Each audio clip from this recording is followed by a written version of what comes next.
Tere! Me oleme täna jõudnud oma kaamera ja mikrofoniga siia Monoteatri spordisaali, kus käib näitleja ettevalmistamine esietenduseks tänapäeva Euroopas. Ja meil on hea võimalus võtta paar sõna personaaltreeneri käest.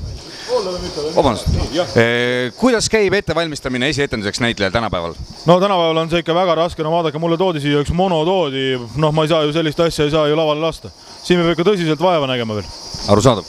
Me, nagu näete, kaasaegsete vahenditega monoteatril on kõik. Milline on päevakava? Päevakava väga lihtne, ärkame hommikul kell 5 väike puder, kell 2 õun, ülenda jookseme, teeme kangitrenni ja kõike muud. Aitäh! Kas Jan on nüüd esimene näitleja, keda teil on tulnud treenida? Oi, ei, kindlasti mitte. Esimene mina. Aga praegu ta igal juhul ta näeb vaeva ja me ütleme seda, et esietenduseks me püüame ta vormi ajada. Püüame vormi ajada. Aitäh! Oi, mis nüüd juhtus? Tähendab, praegu veel lendas madalalt, aga no hakkab kõrgelt lendama. Hakkab kõrgelt lendama, hakkab.